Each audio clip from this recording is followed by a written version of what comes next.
Good evening, Philippines and the world. Today is Wednesday, December 9, 2015. Join us for the next 45 minutes as we deliver today's top stories around the globe. I'm Angelo Castro III.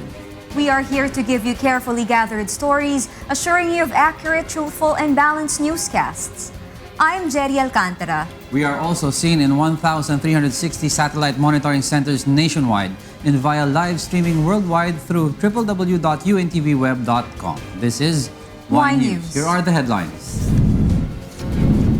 Congress sets to ratify the BICAM report on the 2016 proposed national budget next week. The Office of the Ombudsman believes a simplified SALN system is a solution to fight corruption. Meralco announces a power rate increase this month. Several environmental groups call for the total ban of firecrackers among minors. And the National Bureau of Investigation sets to seek international assistance in their campaign against transnational crimes. First in the news, Congress is set to ratify the BICAM report of the 2016 proposed national budget next week. Grace Casin tells us why. Both houses of Congress have agreed on and consolidated their version of the 2016 proposed national budget. Some realignment and changes were made in the proposed budget. These include the 1.2 billion pesos fund for the indigenous senior citizen that will receive 500 pesos per month starting next year. The capital outlay of the state colleges and universities, which increased by 2.7 billion pesos for 2016. 4 billion pesos have been allocated to the country's World War II veterans, which have been pending in Congress for a very long time, and the salary standardization law that was given a budget for the first tranche of 2016. 7 billion pesos were allotted for the salary increase of government employees next year. House Majority Leader Neptali Gonzales II says Congress will ratify the BICAM report next week. Wala naman ako nakikitang dahilan upang hindi ma-approve, ma-ratify ito. No? It's just a matter of timing on our part. Kasi mahalaga sa amin that we will have the numbers. Kasi ang problema nakikita namin, if we ratify the budget today, baka lalo kami walan ng quorum. After the ratification, Congress will forward the proposed budget to Malacanang for the President to sign. House Committee on Appropriations Chairman Isidro Ungab is happy that in 6 years of the Aquino administration, Congress is able to pass the budget early. On record, this is the 6th consecutive year that the budget will be approved on time. And in time for January 1st, 2016, there will be a budget of the Republic of the Philippines. Grace Casan reporting for Y News. The Office of the Ombudsman eyes a simple system of Statement of Assets, Liabilities, and Net Worth, or SALN, as a key to combating corruption. Joyce Balancha, tell us why. The Philippine Data Summit 2015 was held today in Quezon City as part of the United Nations Anti-Corruption Day. Deputy Ombudsman for Luzon, Gerard Mosquera, stood as one of the speakers in the event, highlighting the anti-corruption efforts of the agency. Mosquera mentioned that the Ombudsman's PDAF scam investigations were made possible through their coordination with the Commission on Audit, Department of Justice, National Bureau of Investigation, and the Anti-Money Laundering Council or AMLAC. These agencies provided vital information that laid the basis of the Ombudsman's investigation. Though Mosquera regarded the PDAF scam as one of the accomplishments of the agency against corruption, he said pursuing corrupt officials in the government is never easy as they were facing bureaucracy as a challenge. He specifically mentioned the system of SALN, or the Statement of Assets, Liabilities, and Net Worth in the country. Since our system is still paper trail based, the analysis usually took a long time to finish, and most of the time, the information provided were never verified or has not gone through background check. According to Mosquera, the system should be simplified. He suggested the use of electronic system and an online database for easier archiving and disposal of information. The number of filers should also be reduced. Magulo yan eh. Kahit yung mga investigador, naguguluhan din sa paggamit nito. But if it's simplified, it will allow meaningful analysis. It will allow easier investigation of those who accumulate ill-gotten wealth. However, Mosquera admitted the simplification of the SALN system will require long period of time as well as support from legislators. Some would require administrative action, others, other recommendations would require legislation. It will happen over a period of time. Some are doable immediately, some are doable over the medium term and long term. The Ombudsman is encouraging public participation in combating corruption by filing complaints against officials for wrongdoings. The anti-graft agency assures the public that it will remain committed to its mandate to fight against corruption and to continue its efforts in promoting accountability and transparency in the government. Joyce Balancho reporting for Y News. President Benigno Aquino III is encouraging both private and public sectors to help sustain government reforms. Monokson will tell us why. President Benigno Aquino III graced the 2015 Integrity Summit in Makati City, an annual gathering of business leaders, anti-corruption and governance experts, and representatives from various sectors. In his speech, the president emphasized on governance and how it affects the country's development. According to the president, the government has accomplished much under his 6 years in office, one of which is the increase in foreign direct investments and economic growth. The president has encouraged the private sector to continue to help the government for the benefit of the Filipino people. This, I believe, is even more reason why we should look for more channels through which government and the private sector can synergize. All this progress naturally flows back to their businesses. Think about it. When our people are employed and are able to bring home greater incomes, that also means they're empowered consumers who subsequently have greater capacities to avail of the goods and services you offer. What we see here is a virtuous cycle where good governance begets economic expansion. The annual Integrity Summit is a campaign launched by the private sector towards the continuity of reforms and promoting business ethical standards. For this year, the summit will focus on creating effective solutions and measures to combat corruption even in the private sector to be able to compete with the global market. Mon Hokson reporting for Y News. Meralco is set to increase power charges this December. Mon Hokson is back to tell us why. The Manila Electric Company or Meralco has announced a power rate increase of 5.5 centavos this December. This means a typical household consuming 200 kilowatt a month would have an additional 11 pesos in their December bill, 17 pesos for 300 kilowatt monthly consumption, and 27 pesos and 50 centavos for every 500 kilowatt monthly consumption. Meralco says the adjustment is due to the increase in generation charges such as transmission charges and the price of electricity in the wholesale electricity spot market. The scheduled plant maintenance also affects the price adjustment. Typically naman, lalo na yung mga malalaking power plants, ang scheduled outages nila ay tinatapat sa gantong mga buwan kung kailan mas mababa ang demand kumpara sa summer. At yun ay naka-apekto ng bahagya sa supply ng kuryente sa Luzon grid. Meanwhile, Meralco warns the public against buying substandard lighting systems this holiday season, which are common causes of fire, especially those without certification from the Department of Trade and Industry. Kung bibili tayo ng Christmas lights, suriin natin yung quality, no? Unang-una, pag na binebenta, sabihin na natin sa bangketa, medyo suriin natin mabuti kasi baka mamaya madaling ma-fray yung wires. Ibig sabihin yung mapatid, no?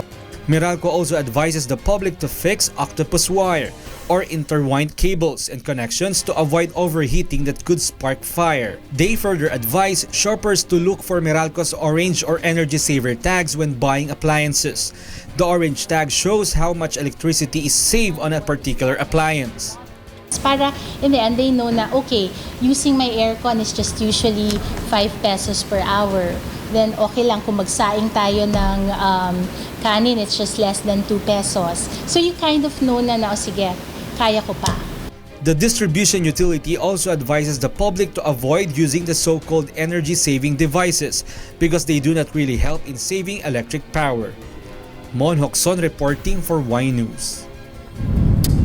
Some environmental groups are calling for the prohibition or total ban of firecrackers among minors during the holiday season. Joanna will tell us why. Last year, the Department of Health has recorded a total of 860 cases of firecracker-related incidents. Out of this number, 34% of this were kids ages 10 years old and below. Because of this, the environmental group Eco Waste Coalition is calling for the total ban of firecrackers among minors. This aims to lessen the number of firecracker-related incidents yearly. As all firecrackers are dangerous for kids to handle, we find it very logical and necessary for the national authorities to impose a strong measure that will prohibit all minors to buy, receive, and use all forms of firecrackers. In line with this, the group also asked the authorities to conduct intensive inspections among markets to stop the illegal sale of piccolo that is commonly sold among children. Iminumungkahi namin, lalo na sa kapulisan, ang araw-araw na inspeksyon sa mga tindahan at palengke para putulin ang supply ng piccolo at papanagutin ang mga matitigasang ulo. Aside from accidents, some of the other negative effects of firecrackers are additional contribution to air pollution and more waste during holiday season. The Department of Health appealed again for the public's cooperation with the government to apprehend and penalize the manufacturers and vendors of illegal firecrackers in markets. Taon-taon po kasi baski pinagbabawal ito, nakikita pa rin po natin nabibili ng mga kabataan. Kaya ang panawagan po natin is hindi po kaya ng gobyerno lamang ito, sana po meron namang kahit konting konsensya yung mga nagbibenta ng paputok. DOH says currently the proposed law on the total ban of firecrackers is still pending in Congress. But the department is still hopeful that the lawmakers will approve this even before their session ends this year. Joanna reporting for Y News. Heavy traffic is now being experienced by motorists along EDSA. Reporting from EDSA Quezon Avenue, Darlene Basingan will tell us why live. Good evening, Darlene. Yes, Gerry, the holiday season is now on, and so is the expected heavy flow of vehicles that commuters and motorists will likely experience during the entire month of November, or December rather.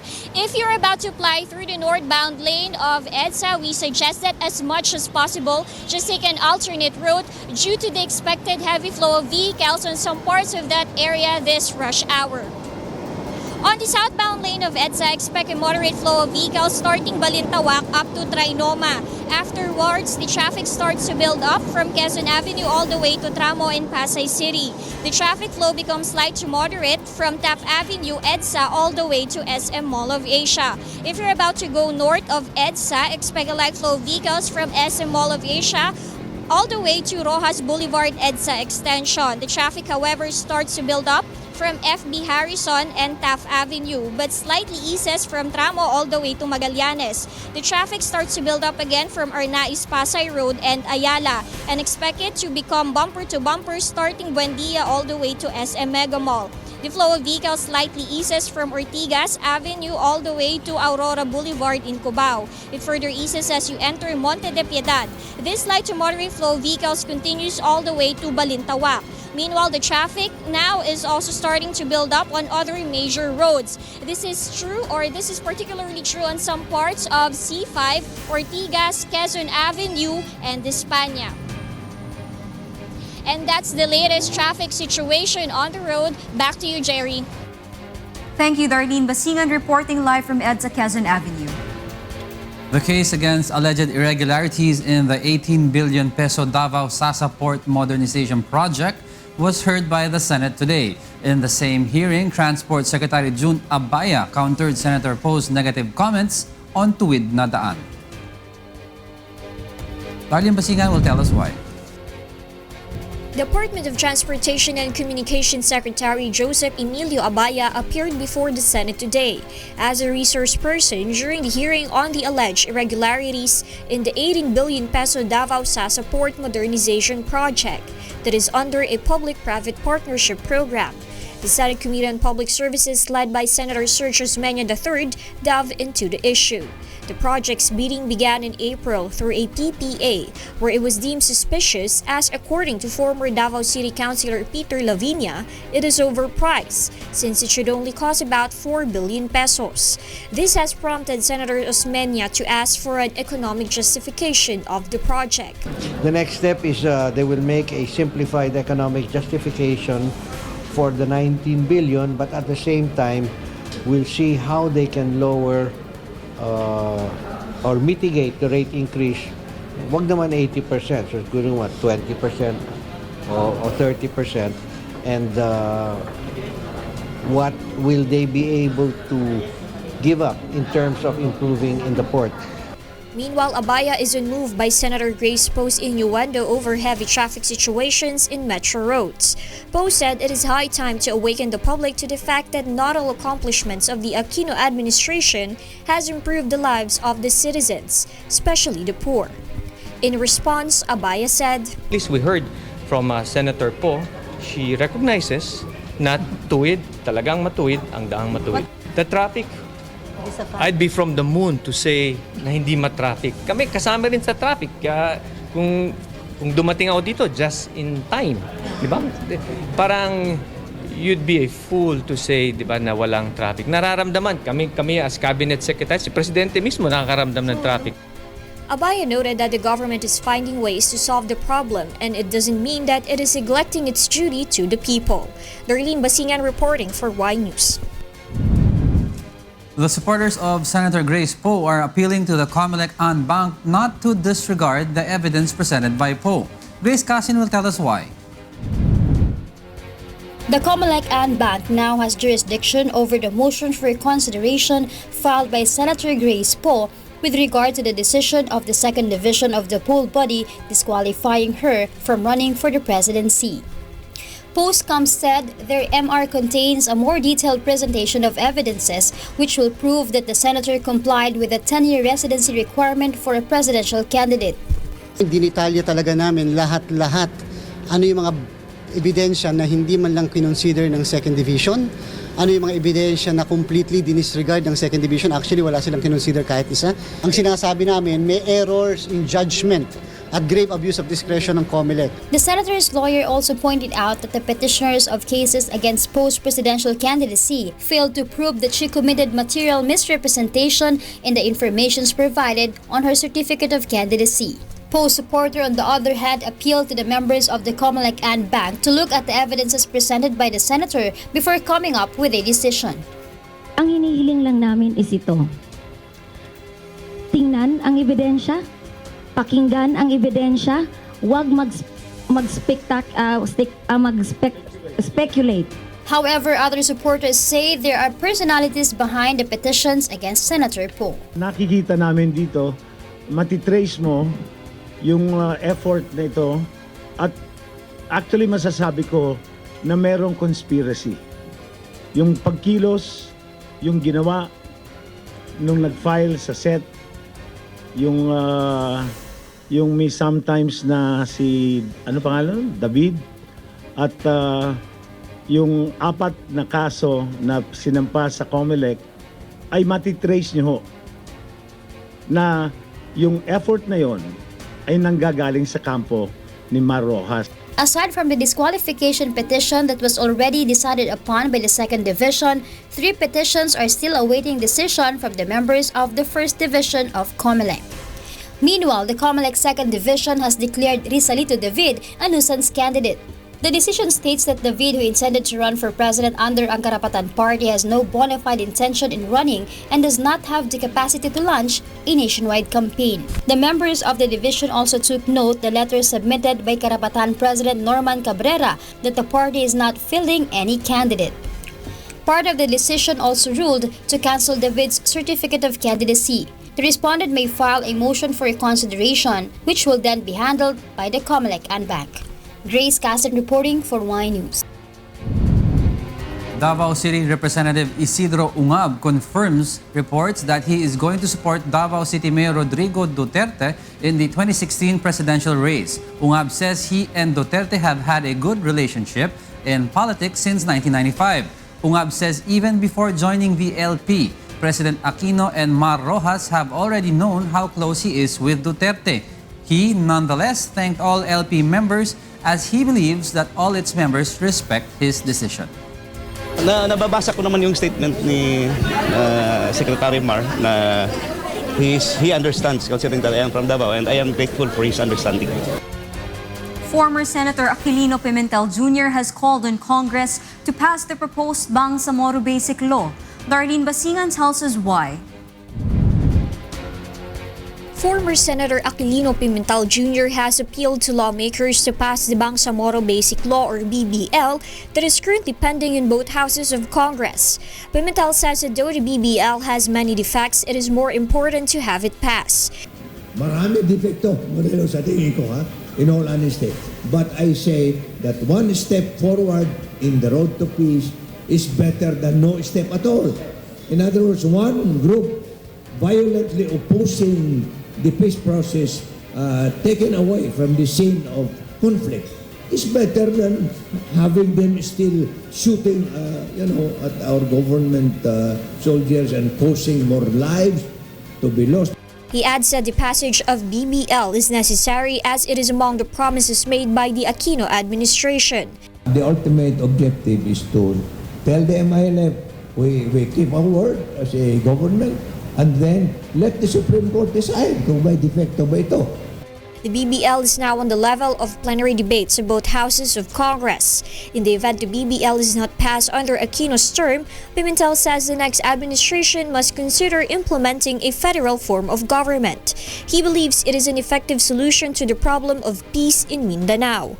Ultimately talaga, it is the adoption of the federal system that will pacify all the sentiments, the violent sentiments of people. Some group of people in Mindanao. There are two levels of government under federalism. The national that governs issues affecting the entire country and the smaller subdivisions that govern local concerned issues. It is said that many want the Bangsamoro region to have its own autonomy, a matter provided for by the federal government. But implementing such a form of government needs a constitutional change that is still being debated until now. Darlene Basingan reporting for Y News. National Bureau of Investigation Director Virgilio Mendez confirms that the NBI has submitted on Tuesday its report on the alleged Tanimbala scam at NAIA to the Department of Justice. The report includes recommendations to file charges against those involved in the scheme. The NBI is currently handling 3 to 4 cases of Tanimbala incidents. Mendez declines to give the details of the report, which is now being reviewed by Justice Secretary Benjamin Caguioa. The National Bureau of Investigation hosted a conference that intends to bolster ties and cooperation with their counterparts from other countries in the campaign against transnational crimes. Joyce Balancho, tell us why. One example of transnational crime is the case of overseas Filipino worker Mary Jane Veloso, who was sentenced to death in Indonesia for carrying illegal drugs. Veloso was recruited in the Philippines, transported to Malaysia, and then tasked to bring illegal drugs to Indonesia unwittingly. Veloso's recruiters were already charged, but the African national who put the drugs in her luggage remains at large. Last Saturday in Cordova, Cebu, NBI arrested 2 procurers or pimps who are using 5 minors in their cybersex operations. The pimps were already charged, but their clients are still free because they are in another country which is beyond the reach of Philippine authorities. The NBI wants solutions to these gaps in the administration of justice, so they hosted a 3-day conference on transnational crimes. We are very much aware about the problem of transnational crime, so we find it necessary and important that the NBI should start to address this and give more serious attention on how to handle this kind of problems. The conference was attended by delegates from Spain, France, Hong Kong, China, Taiwan, Saudi Arabia, and other countries in Europe, Asia, and America. It aims to develop closer ties between the NBI and their counterparts in other countries in the investigation of and fighting transnational crimes or crimes committed by organized syndicates operating in several countries. These include human trafficking, cybercrime, illegal drugs, terrorism, and violations of environmental laws, among others. Discussions will focus on extradition, mutual legal assistance, and transfer of convicted prisoners. It will also include exchange of data and information. Kung magre-request sila sa atin, mangangako sila na kung tayo naman magre-request sa kanila, ay gagawin din nila. Usually, yung mga fugitives natin, may mga warrant of arrest dito sa atin. Isa sa mga focus din natin yun. Kaya yung NBI nagkaroon ng borderless campaign para maibalik natin yung mga fugitive natin dito sa Pilipinas. The conference will also acquaint the delegates with processes in each country to fast-track cooperation and exchange of information. Joyce Balancho reporting for Y News. 846 overseas Filipino workers are now licensed in their respective fields in the Middle East. Ano News tell us why? 846 overseas Filipino workers have passed the special licensure board examination conducted in testing centers throughout the Middle East, Riyadh, Jeddah, and Saudi Arabia, Doha in Qatar, Abu Dhabi, and Kuwait from September 24 to 26. The exam was conducted by the Philippine Regulation Commission or PRC, led by Jolie Sabala. The PRC annually holds the licensure examination for OFWs in coordination with the Philippine embassies and consulates in the Middle East, as mandated by Executive Order 835. This year, the Philippine Professional Organization organized a special licensure board examination and mass oath-taking ceremony in Riyadh, headed by PPO Chairman Engineer Jojo Utram. We are extending our help to the PRC as well as the Philippine government for the successful conduct of this year's SPLBE. Mabuhay po kayo. Ito yung culmination ng matagal nang sinisikap, yung pinagtutulong-tulungan ng Philippine Professional Organizations, yung pagdaraos ng special board licensure examination. We are very happy for the board passers and we extend our congratulations to all of them. 12 top-notchers of the exam are graduates of civil engineering, dentistry, radiology, respiratory therapy, electrical engineering, and architecture courses. Ronan Razon, who graduated with a degree in architecture from the Far Eastern University, is among the top-notchers with a score of 83.50. He considers his family and fellow OFWs his inspiration in passing the examination. Well, yung encouragement para sa mga aspiring professionals na gusto maging license, especially sa mga bata pa. So, grab the opportunity hanggat meron. Kumbaga, wala namang mawawala eh. So, and then, dun sa mga medyo may edad na katulad ko na nag-take, it's not too late. The license is expected to generate more work opportunities and help OFWs become globally competitive in all fields. Together with the UNTV news team in Riyadh, Saudi Arabia, this is Ann Nunez reporting for Y News. The government moves to intensify the country's farm mechanization program. Bianca Dava, tell us why. The Philippines is far behind its neighboring countries in terms of farm mechanization or the use of machine technology in agriculture. Senate Agriculture and Food Committee Chairperson Senator Cynthia Villar says it is because the country's existing laws on farm mechanization lack implementation. One of which is the Agriculture and Fisheries Modernization Act or Republic Act 8435, which is allotted with 20 billion pesos each year. Agricultural machineries are used primarily during post-harvest of major crops such as palay, maize, and sugarcane. According to the Philippine Center for Post-Harvest Development and Mechanization, the country's level of mechanization is 1.23 horsepower per hectare. Behind our Asian neighbors, Japan has 18.87 horsepower per hectare, Korea at 9.38 horsepower per hectare, and Thailand at 4.2 horsepower per hectare. The Department of Agriculture's farm mechanization program started in 2011 and will end in 2016. It has a budget allocation of 6 billion pesos.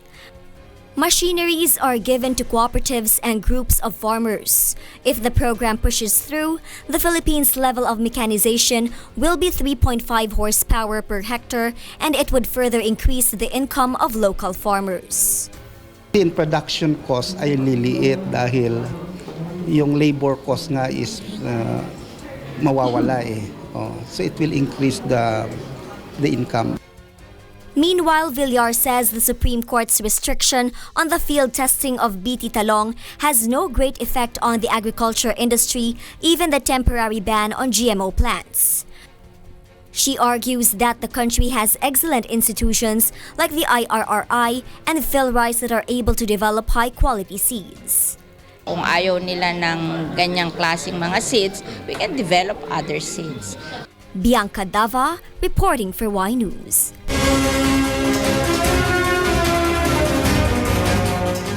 Weather conditions throughout the country tomorrow will be the same as what we have experienced today.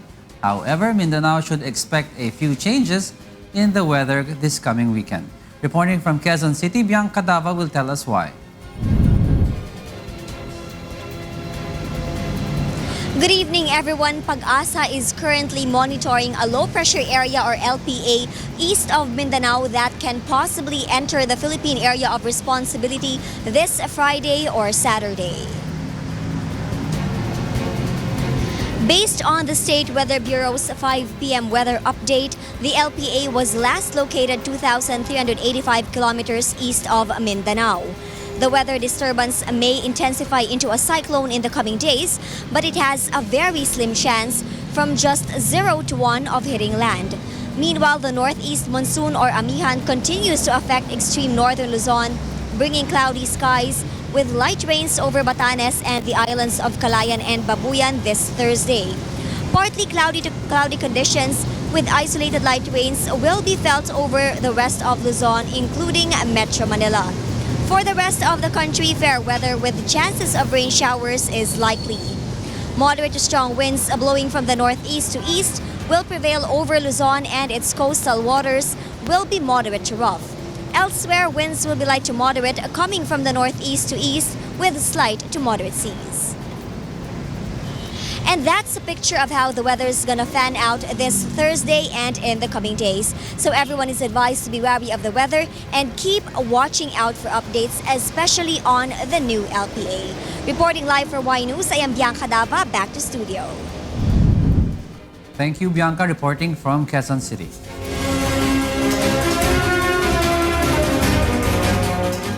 Preparations are being made for the expected arrival in Canada of the first plane loads of Syrian refugees from camps in Jordan and Turkey. Meanwhile, the White House says Republican candidate Donald Trump's call for a ban on Muslims entering the United States disqualified him from becoming president and called on Republicans to reject him immediately. Ann Nunez tells us why. In America, the White House on Tuesday, December 8, said Republican presidential frontrunner Donald Trump's call for the United States to ban Muslims from entering the country disqualified him from becoming president and called on Republicans to reject him immediately. White House spokesman Josh Earnest said Trump's campaign had a dustbin of history quality to it and said his comments were offensive and toxic. Each of the Republican candidates has already taken an oath pledging to support Donald Trump for President of the United States if he wins the nomination. But the fact is, the first thing a president does when he or she takes the oath of office is to swear an oath to preserve, protect, and defend the Constitution of the United States. And the fact is that what Donald Trump said yesterday disqualifies him from serving as president. And for Republican candidates for president to stand by their pledge to support Mr. Trump, that in and of itself is disqualifying. Meanwhile, an international meeting on Syria may be held in New York next week, U.S. Secretary of State John Kerry said on Tuesday, December 8, after speaking with UN Secretary General Ban Ki-moon. Ban welcomed the initiative and also agreed a ceasefire should be established as soon as possible. Both Gerry and Ban were in Paris along with the representatives from 195 countries for international climate talks. And in Canada, the Canadian government on Tuesday, December 8, prepares for the first plane loads of Syrian refugees to arrive in the country from camps in Jordan and Turkey this week. Special welcome centers have been prepared in Toronto's Pearson Airport and at Trudeau Airport in Quebec. Canada has sent 500 officials to Jordan, Turkey, and Lebanon to oversee the effort. They're working with the International Organization for Migration and the United Nations Refugee Agency. Refugees will be screened by a digital fingerprinting device that uploads directly to a database, said Canada Border Services Agency official Mark Leonard. And Nunez reporting for Y News.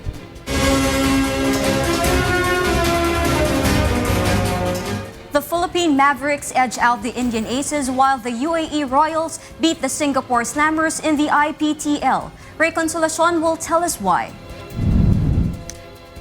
The Philippine Mavericks edged out the Indian Aces while the UAE Royals beat the Singapore Slammers in the International Premier Tennis League on Tuesday, December 8. Milos Raonic narrowly beat Rafa Nadal 6-5 in the last match to give the Mavericks a 25-24 win over the Aces. Nadal had better fortune earlier in the day in the men's doubles alongside partner Ivan Dodig. He beat the Aces pair of Richard Gasquet and Edward Roger Vachulin 6-4 to level the tie-up at 10-all. The other tie of the day was sealed by Thomas Berdych in favor of the Royals when he came out a 6-4 winner over Nick Kyrgios to clinch victory 26-23. Meanwhile, speaking after his Indian Aces team were defeated by the Philippine Mavericks in the International Premier League Tennis or IPTL in Manila, world number 5 tennis player Rafael Nadal said he could look back to the end of the 2015 season with pride and that he was looking forward to the next season.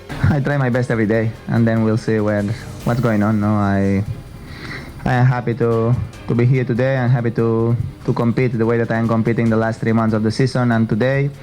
So I am more than happy to keep going, start another year in 1 month, and I'm very excited about, and I have the motivation to keep going. Nadal lost 6-5 to Canadian Milos Raonic in the deciding set of the thrilling match between the two top-ranked sides in the IPTL, but he says it is good practice going into the new season starting in January. Raonic himself believes one has to come into any contest with Nadal with a game plan, and he was pleased to execute and achieve victory on the day. Certain things with Rafa you want to stay away from. You want to keep points short, especially with my game style, and you don't want to let him control the points too much. Stuck to the things I believe I do best and just tried to execute. Ray Consolacion reporting for Y News. Two-time UNTV Cup champion Judiciary Magis is determined to rise from a low spot in the team's standings of the UNTV Cup Season 4. Ray Consolacion is back to tell us why. UNTV Cup defending champion Judiciary Magis is into an all-out effort to get consecutive wins for a bigger chance of advancing to the semi-final round. The Magis is set to battle head-on with another team at the 5th place, the Kenneth Duremdes-led team Senate Defenders, in the main game today at the Inares Sports Arena. During the first round eliminations, the Judiciary Magis tasted consecutive defeats, which they vow to correct moving on to the next round. Actually, inaral lang talaga namin saan yung weakness namin saan kami nag-error, saan yung talagang bakit kami natatalo. So, pinapanood namin kung paano namin i-adjust to para pagdating ng second round. So, kahit pa paano, na-adjust naman namin.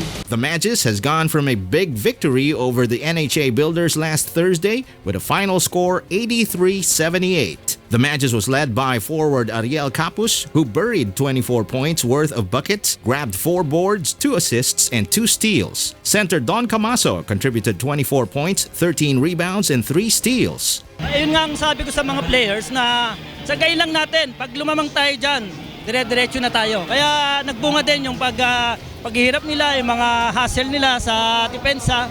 Tsaga lang kasi kailangan namin tong game na ito ngayon eh. The game will be aired on UNTV this Sunday at 3 in the afternoon.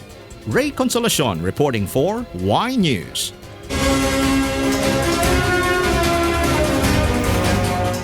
Former Governor of California Arnold Schwarzenegger says much can be achieved in the battle against climate change. Meanwhile, actor Alec Baldwin calls on leaders of rich nations to accept responsibility for clean energy development in developing countries. Precious Ong will tell us why. Actor Alec Baldwin said on Tuesday the leaders of rich countries should take responsibility to help finance clean energy projects not only in their own countries. I think that the thing I'm most interested in is seeing the leaders from the most developed countries accept the responsibility that not only do they need to be spending billions upon billions of dollars over the next 10 or 15 years, $1 trillion easily over the next 10 years, the United States, Germany, the UK, China, and the former Soviet Union, they need to spend money on renewable energy grids. They need to spend that money in other parts of the world as well. Baldwin is visiting the conference in his capacity as a co-host for the United Nations Development Programme's Equator Prize that honors local and indigenous community efforts to reduce poverty, protect nature, wildlife, and natural resources, as well as strengthening resilience in the face of climate change. He said he did not think the indigenous people's voices would be heard enough at the conference, but said he'd hope to return to other climate conferences in the future. The climate conference here is unlikely to embrace the rights of indigenous people to the degree we want them to, but it's not going to prevent us from trying to change that for the next climate conference. It seems to me that climate conferences are things that are incremental and we build on them. So I'm hoping this is not my last climate conference. The star of the TV show 30 Rock said he had been involved in many environmental campaigns over the years in the United States. Baldwin's strong stance on protecting the environment was made even stronger after personally experiencing Hurricane Sandy that barreled into the East Coast in October 2012, killing more than 120 people and causing an estimated $50 billion in property damage and economic losses. Negotiators from almost 200 countries are currently negotiating a global deal to slow climate change. Meanwhile, Hollywood star turned politician Arnold Schwarzenegger said on Tuesday that much could be achieved in the green transition by local governments, who need to march on like a Terminator. The reference to the action film franchise that made his name prompted laughter from the audience at an event dedicated to the power of cities and regions. The former governor of California cited numerous examples from his home state of what can be achieved on a local level, including 1 million solar roofs and reductions in gas emissions.